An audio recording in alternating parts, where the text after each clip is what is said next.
Give me a phaser, I will take care of Kira!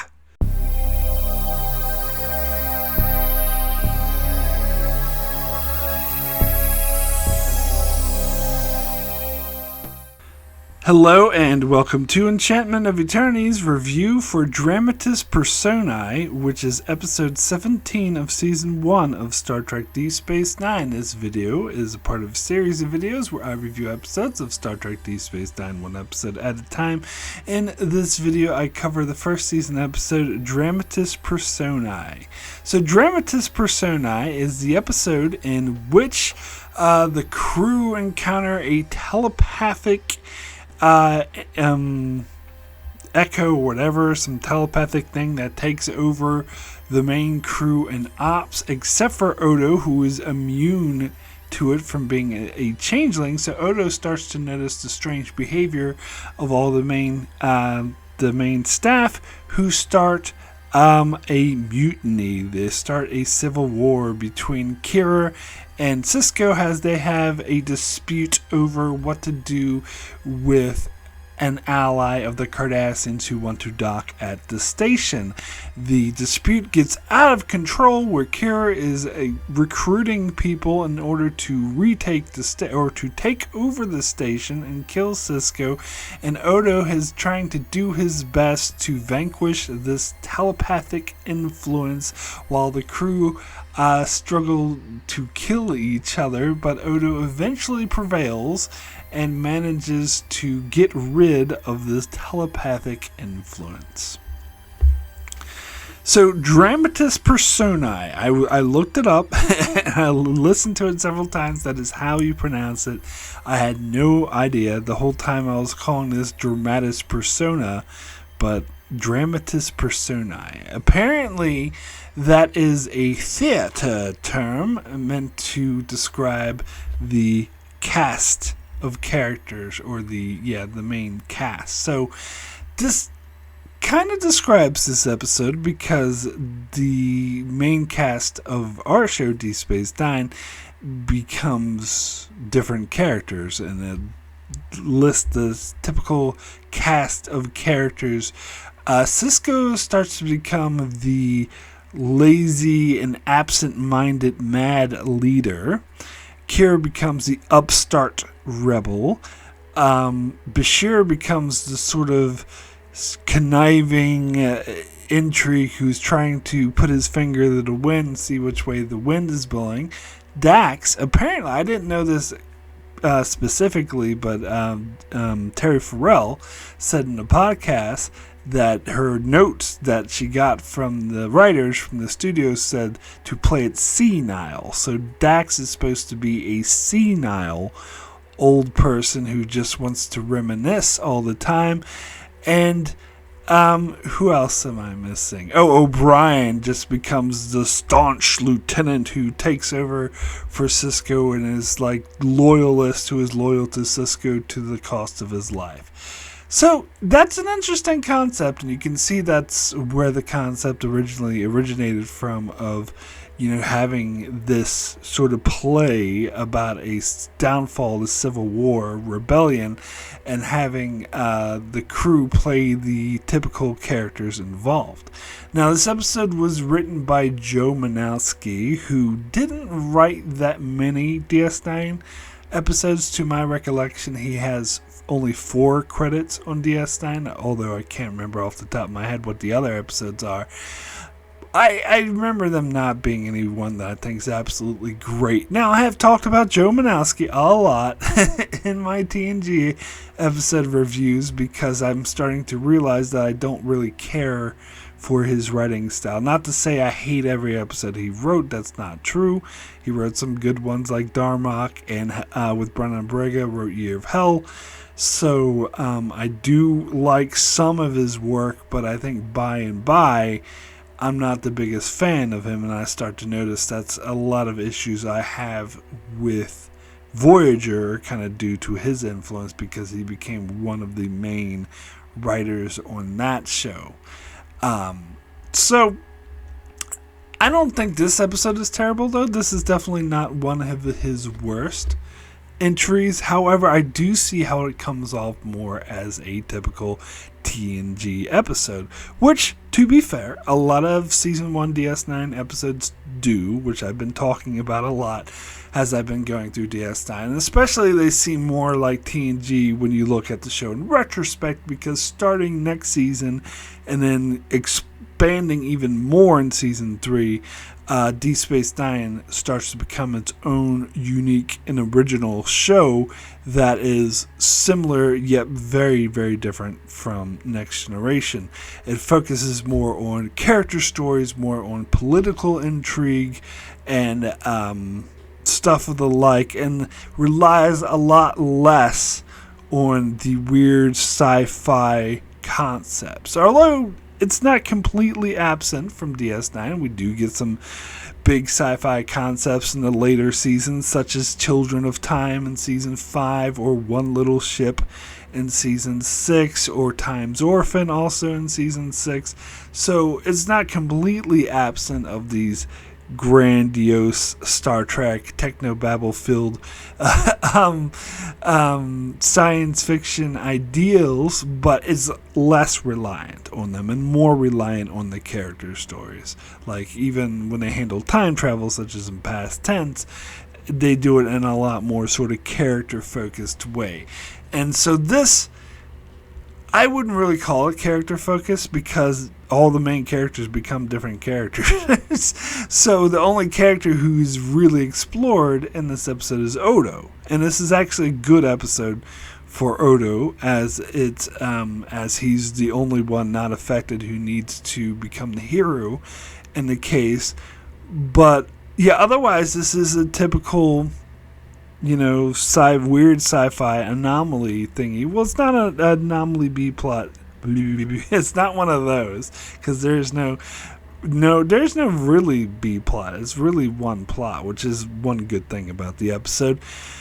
But it is still just a strange sci-fi phenomenon is sort of at the heart of the episode. Kind of similar to Power Play. I've seen a lot of people make that comparison.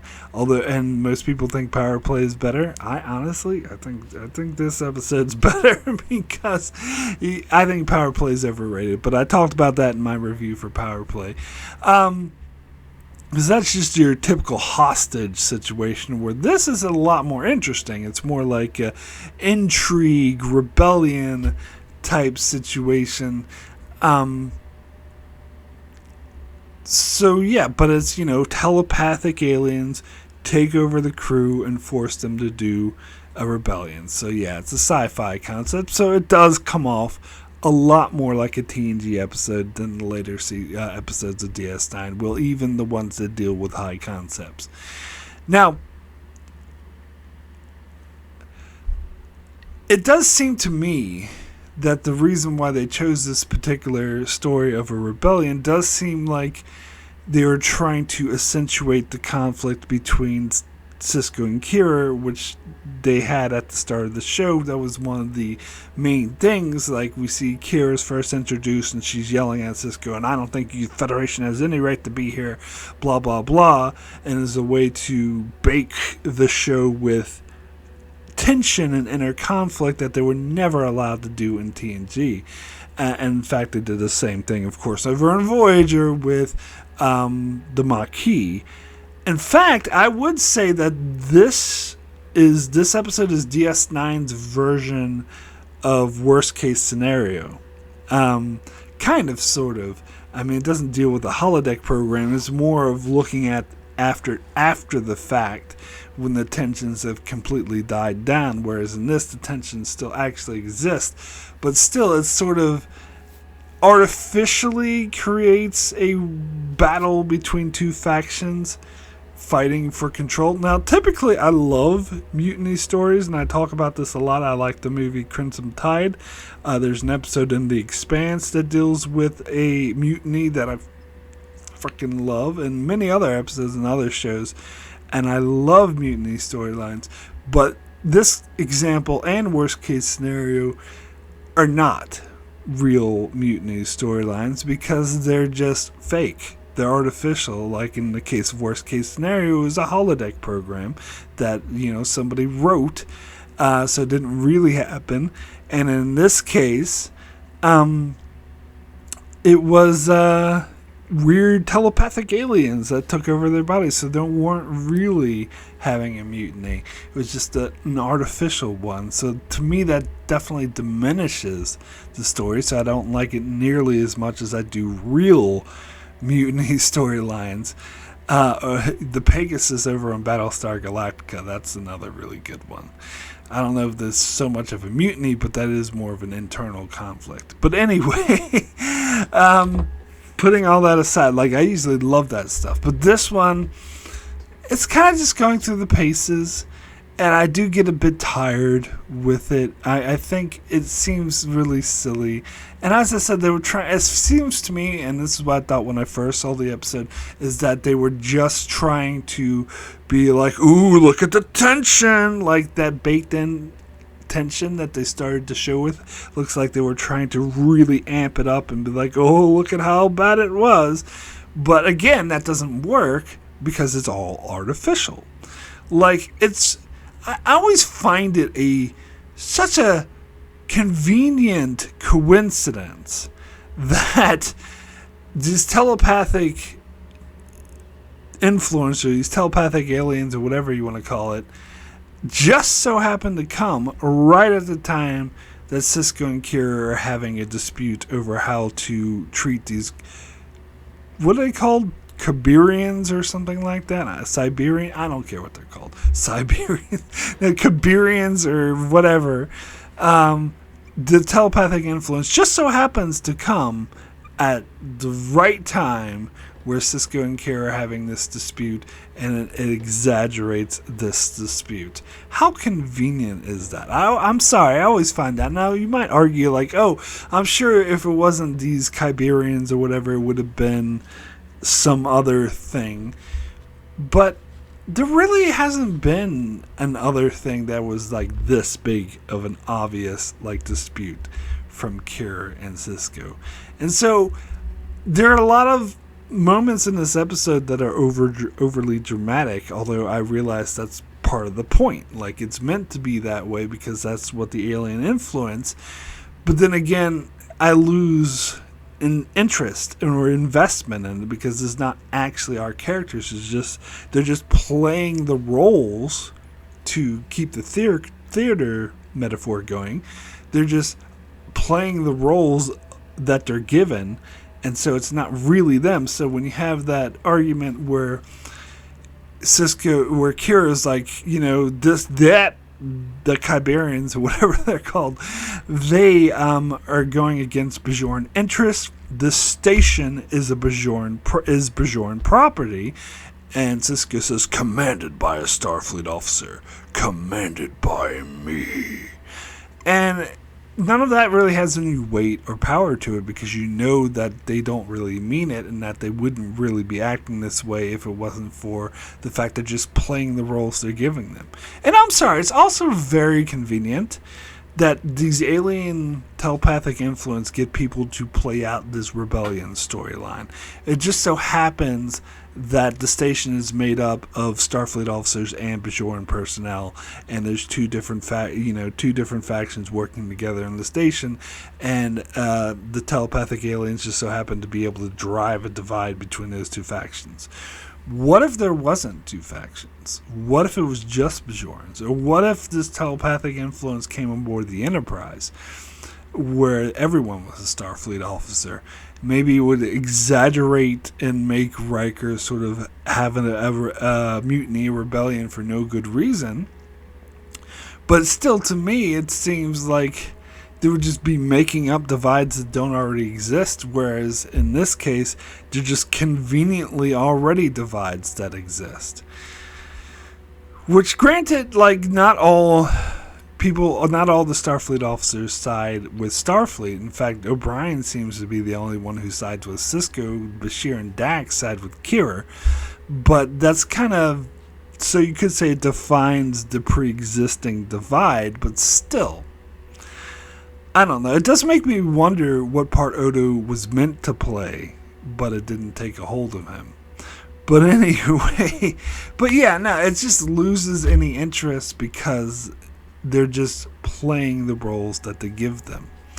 Now, I do like Quark in this episode. Particularly, one of my favorite Quark scenes of season 1, maybe one of my favorites of the show, is when he shows up wearing a neck brace to Odo to press charges against Kira for attacking.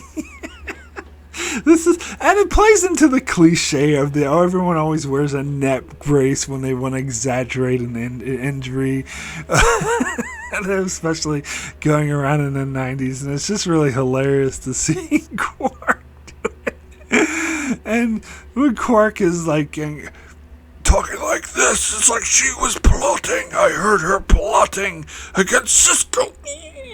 And then Odo's talking to him about it, and then Odo leaves without like taking his complaint, and he was like, Odo, wait!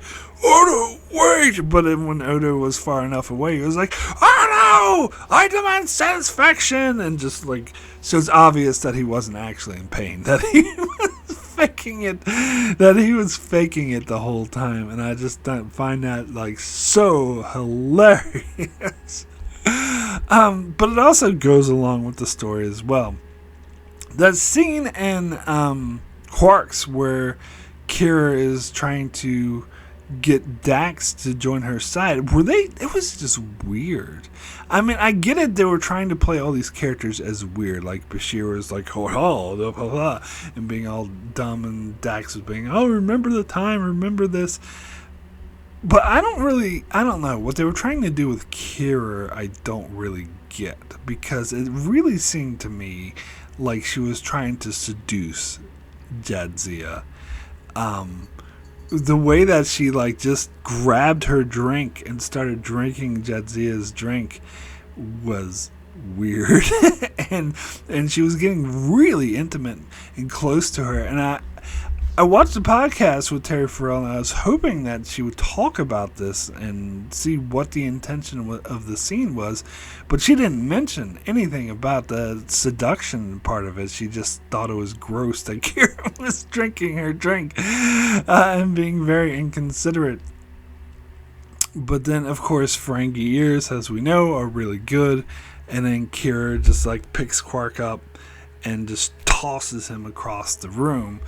Which, I don't know, some people are complaining that she is coming off as if she has super strength, like an android or Vulcan, to be able to just toss Quark across the room. And I think maybe they did exaggerate how strong Kira is, but they always do try to portray her as a really badass. And this gives more credence to the parts when she always threatens to kick Quark's ass, because sometimes I'm thinking about, she's threatening him to kick his ass, but she's not really going to do it. But then I remember this episode, and I'm sure Quark remembers this incident too, and why, and that's probably why he takes her threat seriously. I'm particularly thinking of in season 4, the episode The Quickening, when Quark does all those advertisements everywhere. It says, come to Quark's is fun. And Kira is like, she like grabs him. It's like, if these advertisements aren't completely free of the computer system by the time I return from the Gamma Quadrant, I will come to Quark's. And believe me, I will have fun. And then you see Quark freak out and is like, let me help you with that, Chief, and tries to get rid of them right away. And at first I thought, Quark probably doesn't really believe that Kira would kick his ass. But then I remember this episode, and I was like, actually, he's probably remembering what it's like to have his ass kicked by Kira. And by the way, she faced no consequences from that. Now, granted, she was affected by like a telepathic influence, but still, I could see why Quark would be afraid that she would be able to do that with, kick his ass with impunity. So yeah, this does lead a lot of credence to that. So I don't really have an issue with the fact that she threw him that far. I mean, sure, yeah, they exaggerated, but whatever. It gets the point across. Now, yeah. What else do I have to say about this episode? How about How about, get me a phaser, I'll take care of Kara! And, oh, what is it? A clock! Avery Brooks. Yeah, this is probably the first time I really took notice of Avery Brooks overacting, because it's intended to be overacting, so it's actually acceptable in this episode. Other episodes when he does overacting, like when he's yelling at O'Brien for the replicators tasting like shit, O'Brien! Like, that's stupid. But this one, he can have fun. I bet they, told him, it's like, go wild.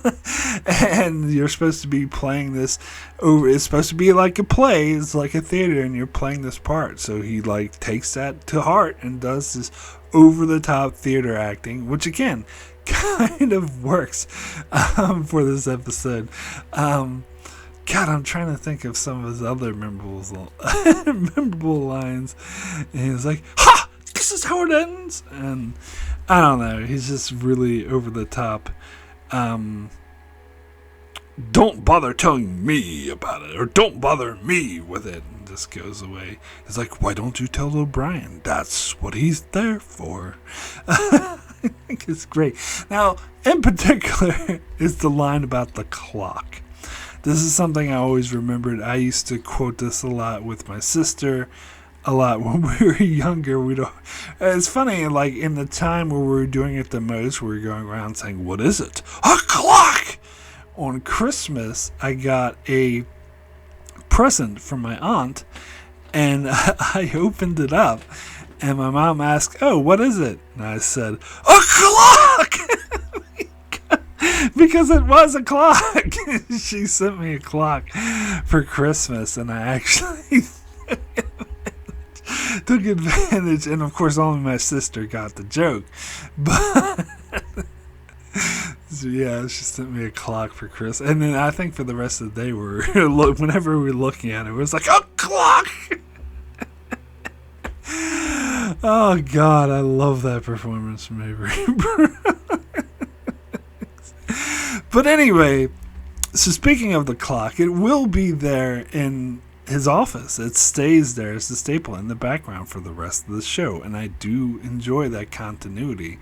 And it's a cool looking prop. I could get why the prop masters or the art department would say, let's just keep it here because it's cool looking, and it is cool looking. But yeah, it doesn't it doesn't really push the story forward in any significant way.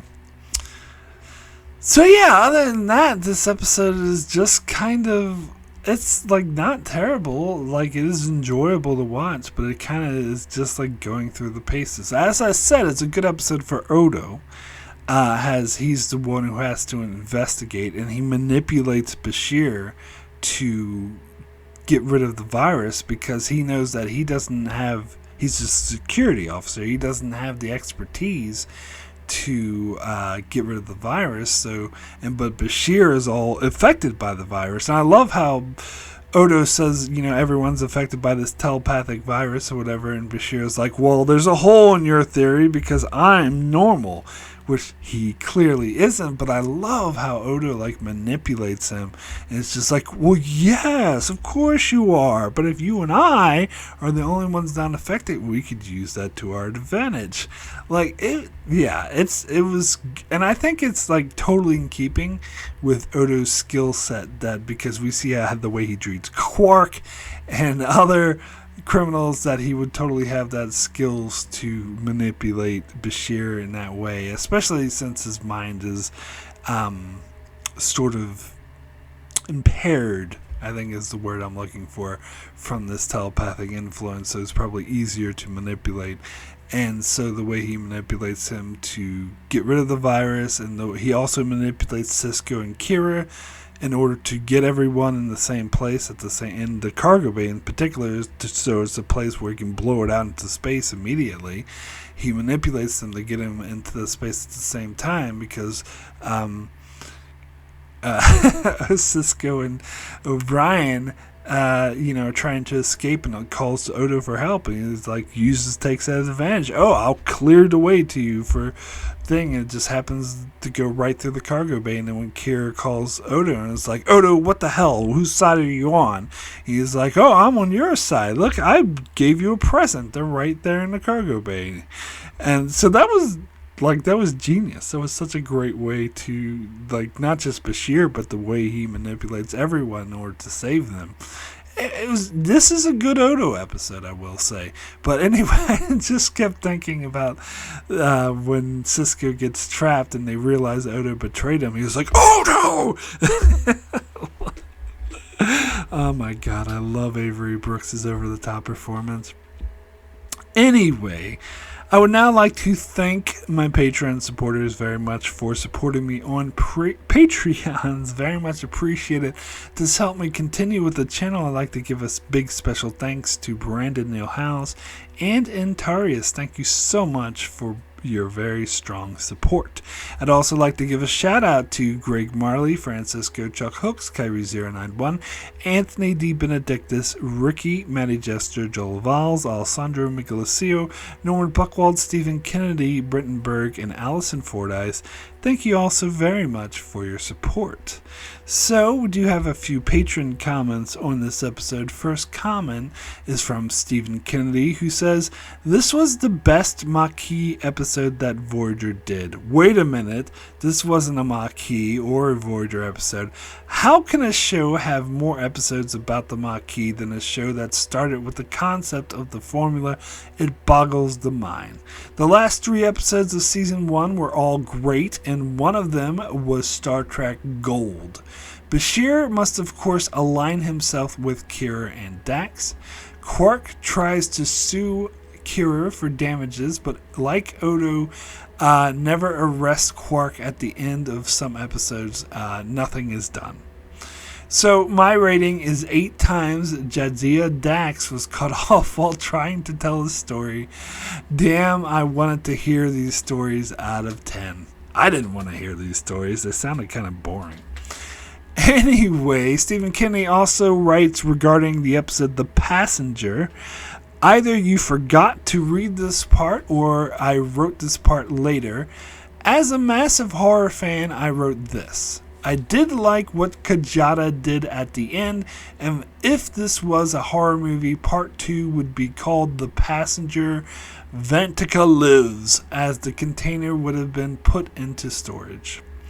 Yeah, I probably just forgot that comment. I'm really sorry about that, Stephen.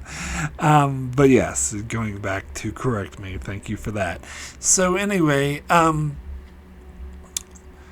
yeah, well, regarding this episode, yeah, maybe when you're talking about this being a Maquis episode, I don't know if you're referring to the comparison to worst case scenario that I made, or if you're just doing a generalized comparison, because this is trying to be like what 2 crews fighting each other. This is what should have happened between the Starfleet and Maquis crew and Voyager, but never did. Yeah. Although happened for real, not with telepathic influences. But anyway, next comment is from Kyrie091, who says Dramatis Personae, Dramatis Personae, more like, damn, this shit is so lame. That's it. That's all you get this time, DS9. When you make lousy episodes, Kyrie091 won't reward you with really clever puns like booty crap. Come on, Kyrie091, admit it. The real reason why you couldn't come up with a clever pun is because nothing really rhymes with Dramatis Personae. I always say it wrong. Dramatis Personae. Like, what could rhyme with that? This episode is a piece of cry. No, hold on.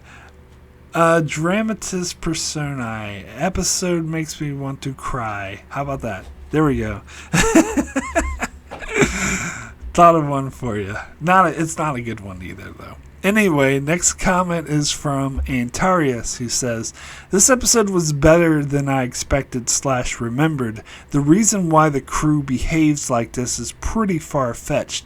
You have to ignore this in order to enjoy the episode. I found it unrealistic that Dax is aligning herself with Kira. She has a much closer relationship to Sisko.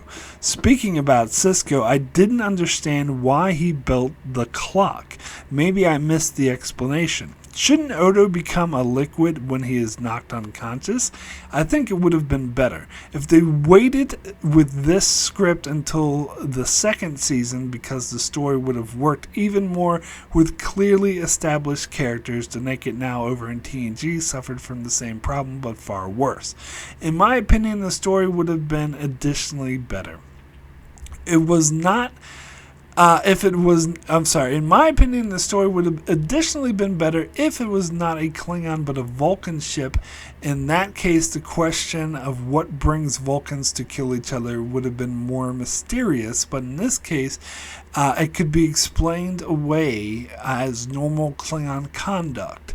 I really love how everybody thought Odo is on one side at the end. My rating is a strong 7 out of 10. Yes, so why Sisko built the clock is so that Avery Brooks could do the over-top clock! I don't know, they were just saying that it was turning him into this other character, and this guy obviously had a, like to build clocks. But anyway, so as far as Odo should become liquid when he comes unconscious, yes, you're correct, but that costs a lot of money, and this show cannot afford that. I'm sorry, but that is the plain and simple explanation for why that didn't happen. I know it's kind of a cop-out, but, budgets do exist.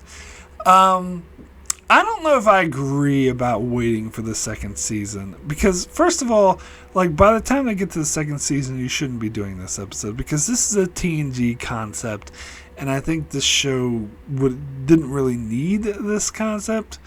And so once you're in the second season, just move on to better things. I think this one probably would have been more out of place in the second season, because they weren't doing so many episodes that had this TNG feeling to it. But as far as this being a better, the audience being more familiar with the characters, I think they're familiar with them enough at this point. In fact, because you're taking characters and you're turning them into other characters or having them act weird.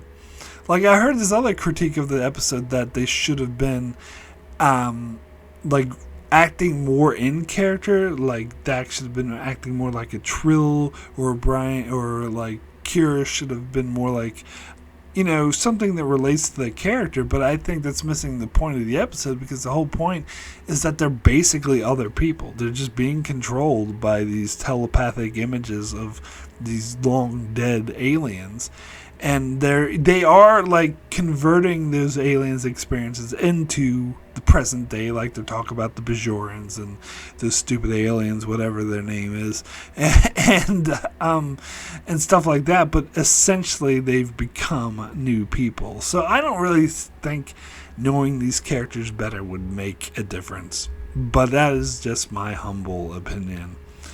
Anyway, next comment is from Ricky, who says, I always had fun with this episode, particularly with Sisko, or should I say, the performance that Avery Brooks gives in this episode, and some of the best overacting and funniest that I've ever seen. He does such a damn good job when he is acting crazy, and the same would be for the second season episode Crossover. Now, the plot of these beings possessing the crew was something that I've seen many times, including Stargate SG-1 and especially in Atlantis. But the scenes with Sisko, what do you think? It's a clock! Or when O'Brien tells him to leave the station, he jumps up and says, Never! Give me a phaser! I'll deal with Kira!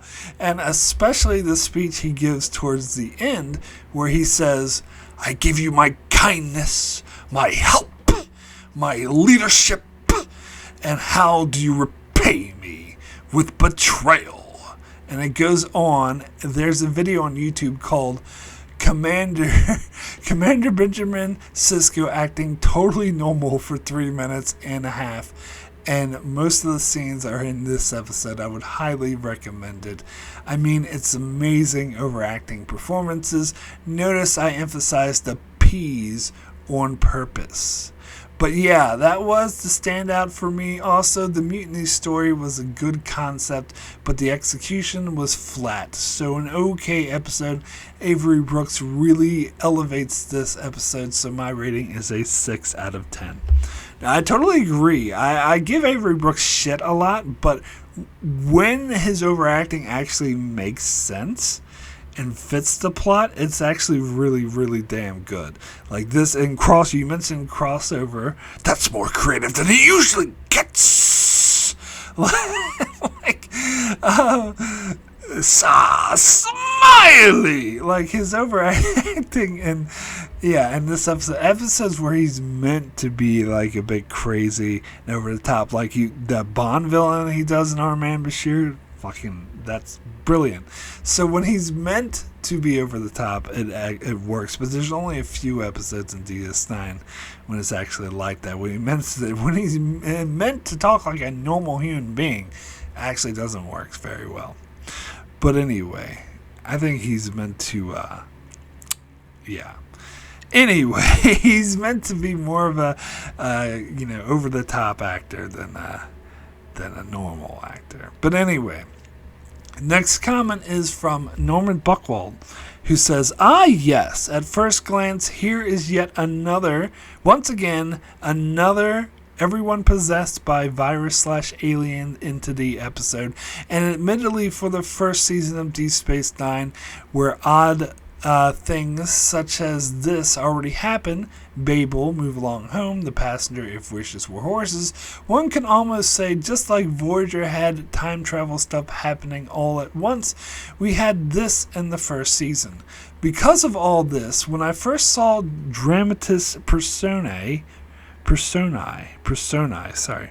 I always say that wrong. Dramatis Personae, my original reaction was, not again. Too many of this. Yeah, it was fun to see the cast be out of character, although I have to admit Terry Farrell is still trying to figure out her regular character, never mind her Remember When other persona, and Avery Brooks' over-the-top acting really works in this episode. Given that, just like in Babel, but for a long time, Odo is in his difficult position as the only one not affected and trying to figure out what to do, etc., and keep anyone from harming each other, etc., which was fun. And it's certainly probably the best of this type for this reason, although little do we know, truly have much better stuff coming to us in future seasons. So Dramatis Personae, for me, is remembered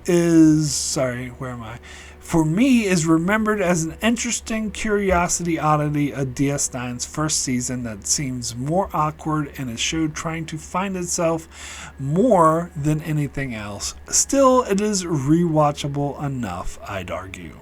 7, it's a clock out of 10. At least Sisko's office is coming into his between the baseball and now this iconic object. Yes, this is pretty much what I've been saying, that this episode was too much like TNG and it's more of a high concept.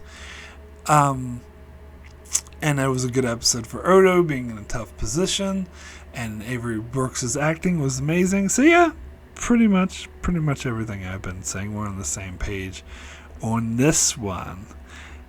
Anyway, thank you, patrons, so much for your comments. So my rating for Dramatis Personae, got it right that time, out of 10 is a 7. Very good. I was thinking about giving it an 8, and I was like, no. I think that belittles the 8 rating. It doesn't make it to an 8. It's too kind of bland. It's too much like a TNG episode, as I say. and it's kind of a concept we've seen before, and the characters are not really themselves, so it loses the weight of a real rebellion or mutiny storyline, and so it's just them being affected by a telepathic influence, which we've seen many times before. So much of the stuff they do, like the interactions they have with each other, are kind of pointless because they're not actually our characters. But that being said, the storyline for Odo having to be the one to solve this like weird sci-fi issue, and the way he goes about doing it by manipulating people is actually really good. Like, that was an interesting concept. The Quark scene where he tries to fake an injury was absolutely hilarious. That was like a really good Quark scene. And Avery Brooks is overacting. Chef's kiss. Avery Brooks is overacting. Absolutely brilliant in this episode. So all those things do make this an enjoyable watch, but not like an amazing. It's not. I still think it's not there for an 8. So I'll give it a 7, a strong 7. So that is it for my review of Dramatis Personae. So if you enjoyed this video, please be sure to leave a like or comment below. Let me know what you think of the episode, or what you thought of what I thought of the episode. And yeah, it helps me a lot in the algorithm. And if you really would like to support my channel, you can click the link in the description to my Patreon page and support me on Patreon. There's very many different tiers for that you can check out. Some rewards such as pre-releases and Patreon exclusive revisited episodes, and also being able to request episodes for me to make.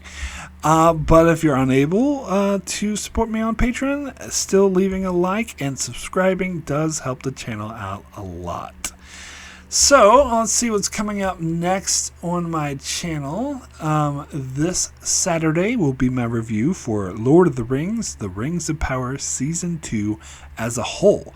As of the recording of this video, that show is only 4 episodes through. But so far so good. It's looking good so far. Definitely better than Season 1. So you can tune in this Saturday to see what I thought of the season as a whole. Was it able to keep up this?